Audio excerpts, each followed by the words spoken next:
이 시대의 문화 트렌드를 분석하고 엔터테인먼트 시장 변화를 다양한 시각으로 해석해보는 시간, 컨텐츠 썰푸른 미팅. 안녕하세요. 컨설팅의 김태훈입니다. 전 세계 경기 침체, 그중에서도 컨텐츠 산업만큼은 활발히 진행이 됐는데요. 특히 세계 컨텐츠 시장에서 주목받고 있는 K-컨텐츠. K-컨텐츠의 화려한 무대가 되어주고 있는 곳이 바로 OTT 플랫폼입니다. 총칼만 없지 전쟁이지. K-컨텐츠 없으면 넷플릭스 장사 어떻게 하냐. 97억 뷰, 댓글이 11만 개. 예상되는 수익이 5조 6천억. 도무지 이유를 모르겠다요. 적시자. 오늘은 전 세계 OTT 플랫폼과 K 컨텐츠에 대한 이야기 나눠보도록 하겠습니다. 오늘도 함께 이야기 나눌 게스트 초대했습니다. 최재붕 교수님 나오셨습니다. 안녕하세요. 네, 안녕하세요. 반갑습니다. 반갑습니다. 최재붕입니다.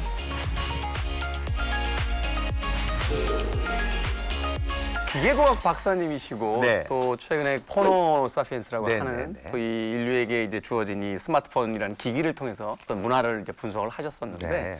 현재 일어난 변화들을 한마디로 이렇게 좀 짚어서 이야기를 좀 해주신다면. 방송계의 변화, 컨텐츠 소비의 변화가요. 디지털 시대를 아주 극명하게 소개하고 있는 거라고 생각합니다. 대표적인 현상이 바로 탈중앙화라고 할 수 있는데요. 탈중앙화. 네, 소비자가 권력을 갖게 된 거예요. 과거에는 TV에서 방송을 내보내면 우리는 어떤 권한도 없이 채널을 그냥 선택할 수는 있었지만 그렇죠. OTT라는 플랫폼이 생기니까 자기들이 선택권을 갖게 된 거예요. 이런 현상을 탈중앙화라고 합니다. 네. 예전에 뭐 그 학습지 선전할 때 자기주도형 학습 뭐 이런 얘기 있었는데 네. 바로 이 문화를 소비하는 형태가 자기주도형 소비의 형태로서 이제 변화하고 있다. 그렇죠. 그래서 방송이 이제는 OTT로 대전환이 일어나는 거죠. 실제 2019년 설문조사를 해보니까요. 저녁 7시 이후에 어떤 거 보세요? 그랬더니 대한민국 56.7%가 유튜브라고 대답했어요. 유튜브로 온다. TV는 다 합해도 28%. 표준이 전환된 거죠. 사실 TV 보시는 분들 보면 이렇게 글씨가 잘 안 보이시죠. 저희 어머님도 이제 한참 이걸 보시는데 야 너무 많이 보면 눈이 아파야. TV 쪽 그러니까 말하자면 이제 레가시 미디어에는 과거에 그 미디어의 이제 중심이었던 세대들이 남고 네. 젊은 세대들은 새로운 미디어로 지금 옮겨가는 어떤 추세가 맞습니다. 이루어지고 있다고 볼 수 있겠네요. 이렇게 소비자들의 팬덤을 기반으로 해서 새로운 방송 산업의 재편이 일어나고 있는 것이고 더 가속화된 거죠. 네. 디지털 문명을 근간으로 해서 이런 현상이 일어나게 되니까 OTT가 급부상하게 되고 그 가운데에서 사람들이 리뷰를 하고 사람들이 이거 괜찮아 볼만해 하는 것들이 거대한 이제 팬덤을 일으키게 되면서 전체적인 방송 산업계의 변화를 일으킨 건데요. 흥미로운 건 한 예술평론가 그런 이야기 하시더라고요. 네. 20세기까지는 예술이 우리를 무시했는데 21세기엔 사람들이 예술을 무시하기 시작했다고. 바로 네. 그런 거대한 변화가 있는 시대다. 네, 네. 이제 OTT 플랫폼의 성장과 네. K 컨텐츠의 연관 관계를 통해서 네. 앞으로 이제 엔터테인먼트 비즈니스 또 이 방송 비즈니스가 어떤 방향으로 가야 되는지에 대한 이야기를 좀 여쭤보도록 하겠습니다. 네.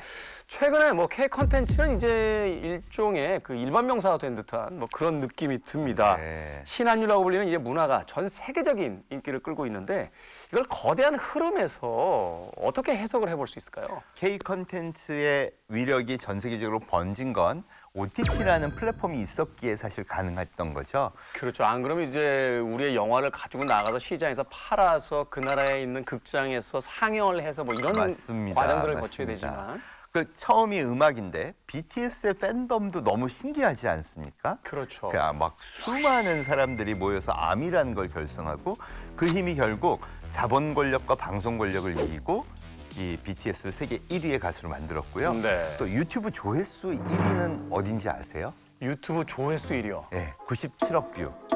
97억 뷰? 네. 단일 컨텐츠 하나로 뭔가요? 아기상어. 아기 이상 뚜루뚜루.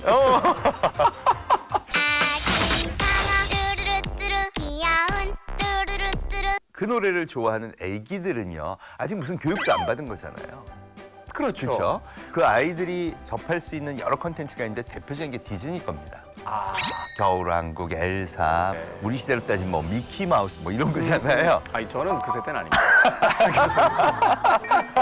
죄송합니다. 엽사과. 네. 그런데 그 어마어마한 소위 200조 기업이 컨텐츠를 막 해서 애기들아 이거 봐봐. 이거 미국 거고 너무 재밌어 그러는데 애기들은 안 본다. 베이비샥. 사실 K 컨텐츠가 이렇게 부상하게 된 건 디지털 트랜스포메이션 시대에 우리가 만든 컨텐츠가 세계적인 공감대를 얻었기 때문에 가능하다고 볼 수 있습니다. 공감대. 네. 네. 아기들도 듣고 싶어하는 공감대가 형성이 돼 있다는 겁니다. 이런 것들이 이제 OTT에서 거대한 힘을 발휘하기 시작하죠. K 콘텐츠 없이는 넷플릭스 장사 어떻게 하냐 하는 얘기가 나올 정도입니다. 네. 오디오 게임뿐만이 아니라 뭐 스위트홈이라든지 킹덤, DP, 뭐 지옥까지 계속해서 상위권에 이제 오르고 있는 컨텐츠들이 모두 다 K 컨텐츠 있는데 그 외에도 뭐 갯마을 차차차, 사랑의 불시착 이런 컨텐츠들까지 다시 이제 소환이 되고 또 새로운 컨텐츠는 새롭게 부각이 되는 그런 상황을 지금 맞고 있습니다. 글로벌 OTT 플랫폼에서 인기를 얻고 있는 이 K 컨텐츠, 세계인의 그 언어와 문화의 장벽을 넘어선 그 밑바닥에 정말 대단한 힘은 어디서 온다라고 생각을 하세요? 저는 그게 대한민국의 인문학과 예술의 힘이라고 생각합니다. 이공계 분들 웬만해서 인문학 칭찬 잘 안 하시거든요.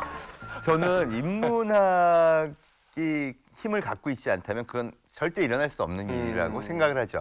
근데 공대생이다 보니까 그 인문학의 힘을 저는 데이터로 확인을 하죠. 사실 옛날부터 그런 징조가 있었어요. 예를 들어 대장금이 그 중동 국가에서 막 시청률이 50% 60% 막 이랬잖아요. 엄청났었죠. 장금이의 운명에 따라서 울고 웃고 했던. 그렇죠. 네. 그런데 그 원천이 과연 그럼 어디 있을까? 우리나라의 배우, 또 스토리 작가, 그리고 스텝, 뭐 감독, 촬영하시는 분 전부 다 인간의 마음이 어떻게 하면 움직이는지 감동되는지를 알기 때문에 나온 작품이다. 이런 분석이 있었어요. 네. 이번에도 오징어 게임이 압도적인 1등을 했잖아요. 그러고 나서 많은 전문가들이 다 분석을 했는데 결론이 합해보니까 어떤 건지 아세요? 어떤 거였을까요? 도무지 이유를 모르겠다요. 그런데 분명한 건 뭐냐? 그 사람들이 어느 누구도 강요하지 않았는데 그걸 봤다는 거죠. 공감대가 있으니까 이현웅 선생님은 요새 공감이 자본인 시대라 그랬는데 네. 우리가 갖고 있는 역사 속에 감춰진 휴머니티와 인문학의 힘이 그걸 만들어냈다는 증거라고 볼 수 있고요. 데이터로 보면. 네. 그게 그럼 어디서 나왔느냐? 우리 김경일 교수님 얘기를 들어보면 우리나라 사람들이 그렇게 심리학에 관심이 많대요. 사실 서점에서 심리학 책이 이렇게 베스트셀러가 되는 나라가 있습니까? 우리나라밖에 없답니다. 네. 네, 인간의 심리에 대한 관심이 너무 많아요.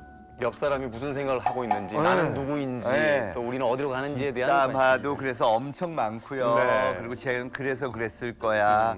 그게 언어학적으로도 증명이 됩니다. 세계에서 인간의 감정 상태에 대한 단어가 제일 많은 나라가 우리나라예요. 애들 보면 네, 냉, 넵, 넵넵, 네, 네. 야, 이게 예전에 100 있었잖아요. 100. 한 단어잖아요. 한 그렇죠. 단어. 근데 그걸로 그런 베리에이션을 한다. 그 얘기는 누구한테 가르치지 않아도 우리가 인간의 마음을 울릴 수 있는 언어의 마술, 우리가 인간의 마음을 움직일 수 있는 심리에 대한 깊은 관심이 내재되어 있다는 거죠. 이게 수천 년이 걸리는 거예요. 네. 예, 그러다 보니까 누가 시키지 않아도 그 표현에 대한 집착을 하기 시작하면 어마어마하게 집중하게 된다는 거죠. 작가들이 한 글자를 쓸 때에도 영화 감독님이, 촬영 감독님이 이 장면을 연출할 때에도 조금만 더 해보자. 이게 왜냐하면 내 마음의 기준이 굉장히 높기 때문이죠. 그런 것 같아요. 영화 현장, 드라마 현장에 가보게 되면 한참을 공들여서 아주 모두가 박수를 치며 장면이 끝났는데 감독님께서 너무 좋아, 한 번만 더 가자 하시는 이야기 들으면서 네. 어떤 면에서 참 그 어떤 그 정수를 찾아내기 위한 집요함이 있구나. 그것이 또한 어떤 컨텐츠의 힘일 수도 있겠구나. 맞습니다. 생각해보는데요. 그래서 그 수천 년 동안 가져왔던 우리의 힘과 이 컨텐츠 산업의 각 분야에서 전문가분들이 잘 만나서 그 집착이 어우러진 게 바로 대한민국 콘텐츠의 힘이다. 이렇게 저는 봐져요. 그게 쉽지 않습니다. 현장에서 굉장히 추억들, 관심과 사랑만큼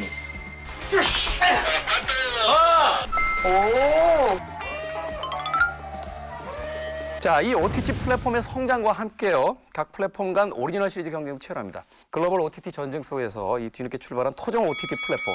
지금 현재 속칭 이제 박 터지게 싸우고 있는 상황인데 2020년 9월 18일 날 출발한 웨이브. 실시간 방송 스트리밍, 뭐 TV 드라마 오리지널 공개 이런 것들 이제 주 전략으로 가지고 있고 비주류에 가까웠던 고전 영화들을 좀 메인 타깃으로 했던 왓챠 플레이가 2016년에 OTT 런칭을 했었습니다. 쿠팡 플레이는 전략이 좀 특이하더군요. 킬러 컨텐츠 하나를 가지고 이제 시장을 뚫고 들어가는 이런 전략을 쓰고 있는데 2020년 12월 24일 날 출범을 했으니까 이제 1년이 돼가는 상황이고요.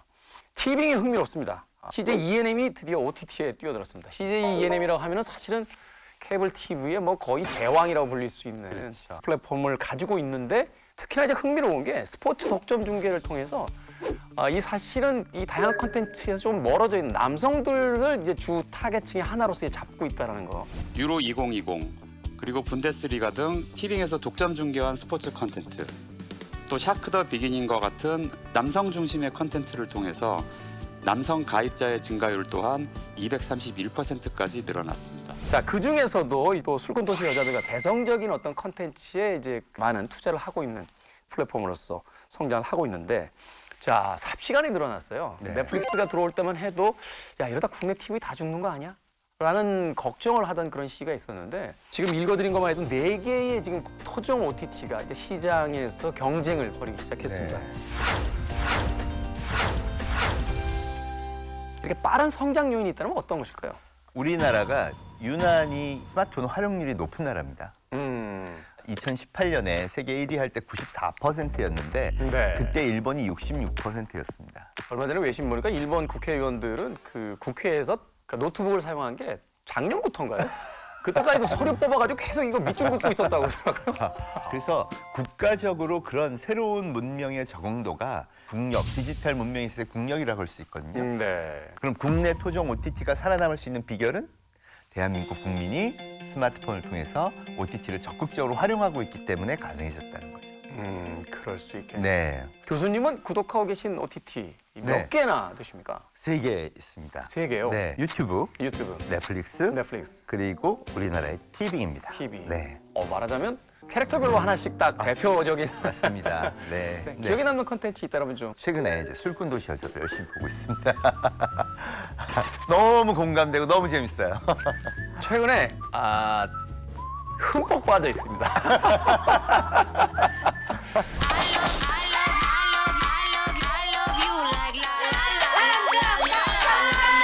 드라마의 대사잖아요. 적시자. 흠뻑 젖어 있는 네. 그 컨텐츠인데 네. 그 컨텐츠 참 할 얘기가 많더라고요. 그렇죠. 저는 개인적으로 그 처음에 이제 여성들을 소개하는 장면이 굉장히 흥미로웠는데 I gotta hit the 야, 다들 정말 한 명의 남자 주인공이 이제 등장을 해서 3명의 여자와 이제 소개팅을 하잖아요. 네. 그때까지만 해도 이제 보수적인 남성의 시각에선 저 남자 주인공이고 여성들이 그 남자를 둘러싼 부수적인 캐릭터로서 등장하겠구나 이렇게 생각을 했는데 여성들 3명의 캐릭터를 소개한 뒤에는 남성은 쏙 빠져버리고 그 여성들이 이제 전면에 나서니까 캐릭터를 소개하는 굉장히 신선한 방식이기도 했지만 한편에서 이제 남성들의 시대가 끝나고 여성들의 시대가 왔다라는 것을 그런 상징적인 어떤 맞아요. 그 3명의 여성들에게 이제 순환을 당하는 남성을 네, 통해서 네. 굉장히 코믹하게 네. 시대적 변화 같은 걸 보여줬었는데 달라진 시대에 대한 정확한 어떤 해석과 공감을 가지고 있는 컨텐츠들이 있기 때문에 이것이 언어라든지 어떤 그 문화의 장벽을 넘어서서 현재 글로벌한 컨텐츠로 성장하고 있는 게 아닐까 맞습니다. 네, 하는 생각을 또 해보게 됐습니다. 네. 티빙의 오리지널 컨텐츠 최근에 가장 큰 인기를 얻고 있습니다. 아무래도 이제 그 CJ ENM이 케이블에서 이제 축약이 됐던 어떤 여러 가지 어떤 노하우들을 네. 바로 이 OTT 쪽으로 또 이제 지금 전환시키고 있다는 네. 또 생각도 드는데 예능 프로에서는 이제 새로운 형식이죠. 환승연애 같은 애니메이션에서 이제 신비 아파트 이게 또 색다른 팬덤을 낳아서 네. 굉장히 또 화제가 되고 있고 또 앞서서 이제 교수님과 제가 열광했던 이제 술꾼 도시 여자들 같은 이제 시대의 메시지를 품은 이제 드라마들이 이제 만들어지고 있는데 티빙이 가진 힘은 무엇일까요? 티빙의 지금 약진세가 예사롭지 않거든요. 그렇죠. 데이터에서 나온다고 생각해요. 팬덤 어디서 생기는지에 대한 많은 데이터도 확보하고 훌륭한 원작을 골라내는 힘이 TVN에 있었고요. 네이버 웹툰이나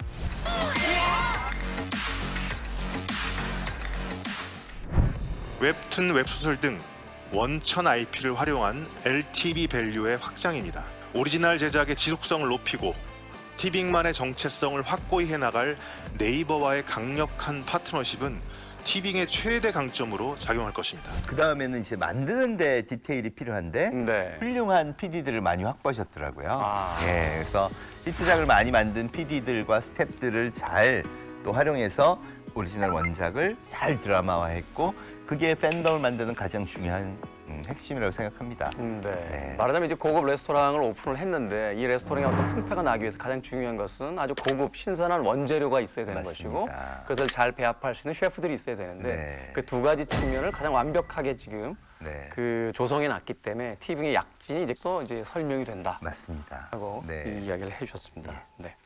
계속해서 술꾼 도시 여자들 같은 게 나오겠죠? 그럼요. 사람들한테 보다 더 과학적으로 접근해서 마음을 울릴 수 있는 기업들이 성공한다. 그게 유튜브나 넷플릭스가 알고리즘을 통해서 성공하게 된 배경이라고 저는 생각을 네. 해요. 그래서 계속해서 히트작이 나오는 거고 이게 잘 된다면 저는 당연히 글로벌 플랫폼으로 갈 가능성도 되게 높다고 생각해요. 근시일 내에 티빙의 또 해외 진출을 좀 기다려보도록 네. 하겠습니다. 자, 티빙이요. 2020년 10월 출범 이후에 1년 만에 유료 가입자 수가 200% 증가했습니다. 네. 2022년 오리지널 플랫폼 라인업만 이제 10편 이상, 말하자면 이제 2021년 라인업에 비해서 이제 확장된 형태로 네. 가고 있습니다. 올 한 해도 이제 OTT 플랫폼 전쟁 속에서 이제 K 콘텐츠의 인기를 좀 리딩하는 그런 이제 역할을 할 것 같은데 OTT 시장의 확장 그리고 K 콘텐츠의 성공 이거 분명히 아주 밀접한 관계가 있겠죠? 그럼요. OTT가 성장하려면 K 콘텐츠가 떠야 되고 이게 닭이 먼저냐 달걀이 먼저냐 이 문제긴 하지만 결국 우리나라 OTT가 글로벌하게 경쟁을 하려면 결국 K 콘텐츠의 파워가 글로벌하게 힘을 얻어야 된다고 저는 생각을 해요. 근데 충분한 가능성은 있다고 봅니다. 뭐 아시아에서 윤식당 같은 게 만들었던 그 엄청난 팬덤 같은 게 네. 앞으로 이제 계속 하나씩 둘씩 터져가면서 폭발한다 그러면 중국에서 약간 짝퉁 나오고 그랬어요. 예. 짝퉁을 만들어도 심지어 잘 되겠다라는 확신이 있었다는 거죠. 네. 서정 컨텐츠들이 이렇게 약진하고 있는 가운데 이제 글로벌 OTT들 디즈니 플러스, 애플 TV 플러스가 또 등장을 했습니다. 지금 더욱 치열해진 곳이 바로 이 글로벌 OTT 시장이라고 이제 볼 수 있을 것 같은데 일단 대표적인 게 넷플릭스가 있고요. 2021년 한 해에만 5,500억 원을 투자를 했었죠, 우리나라에. 네. 킹덤이나 DP, 스위트홈, 오징어 게임, 지옥 등 연이은 흥행으로 그 예상되는 수익이 파급 효과가 5조 6천억 정도가 된다고 하니까 정말 엄청난 성공을 거뒀습니다. 네. 흥미로운 건 애플 TV 플러스가 이제 들어올 때 많은 그 OTT 플랫폼이 이제 긴장을 했고 애플 TV 플러스는 월 6,500원이다라고 하는 조금 싼 가격으로 이제 경쟁력을 좀. 근데 흥미로운 건 디즈니 플러스의 어떤 시작입니다. 매출 10억 달러를 돌파한 영화를 무려 21개나 이제 보유를 하고 있어서 네. 이제 OTT 시장에 어떤 그 거대한 변화가 생길 것이다라고 했는데 막상 디즈니 플러스가 오픈되자 기다렸다는 듯이 넷플릭스에서 월정액을 올렸습니다. 네, 자신감을 보인 거네요. 자신감을 네. 좀 보이고 있는 거죠. 네. 그러면서 사실은 이제 치열할 거다라고 했던 게임이 사실 글로벌 OTT 시장에서는 넷플릭스 쪽으로 좀 많이 기울고 있는 게 아니냐 이런 맞습니다. 이야기들도 나오고 네, 있는데요. 어떻게 보고 계십니까? 넷플릭스든 디즈니 플러스건 애플 TV건 간에 과연 콘텐츠 소비가 확 올라올 거냐? 그거는 이제 리뷰, 댓글 뭐 이런 것들에 의해서 결정되거든요. 네. 그런데 넷플릭스가 세계 최고의 데이터 기업이에요, 원래. 예, 데이터를 딱 보고 괜찮네, 가격 올려 이랬다는 거는 그만큼 거기에 팬덤이 취약하다는 거죠. 이 팬덤 경제가 얼마나 무서운가 하면요. 최근에 모 플랫폼에서 어느 배우가 선전한 바지를요. 네. 50만 장을 팔았어요. 50만 장. 바지 생각해보세요. 하나를. 그것도 글로벌이 아니라 그냥 대한민국에서. 그래서 그 배우가 정말 강력한 영향을 발휘했구나. 천만에. 댓글이 11만 개였어요. 플랫폼에서 보니까 배우의 영향도 아무래도 있긴 하지만 실제로는 댓글의 개수에 따라 소비가 이루어지더라.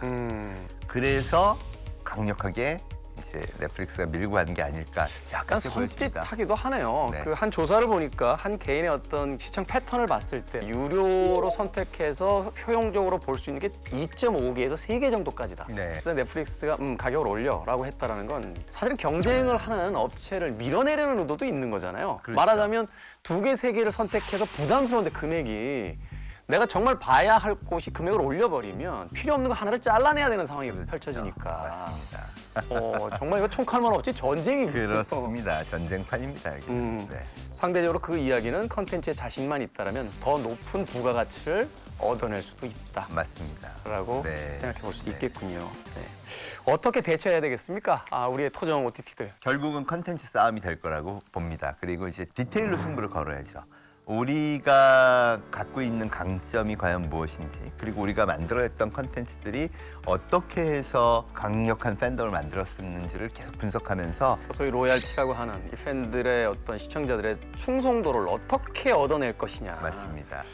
자, 올 한 해도요, 글로벌 OTT 플랫폼의 공격적인 투자가 이어질 예정이라고 합니다. CJ ENM의 OTT 플랫폼 티빙 출범 1주년을 기념하는 티빙 커넥트 2021 행사에서 글로벌 OTT 시장 진출을 본격 선언을 했고요. 세상을 뒤흔든 시도, 가능성의 발견, 거대한 서사, 독보적인 팬덤, 짜릿한 희열, 뜨거운 열광,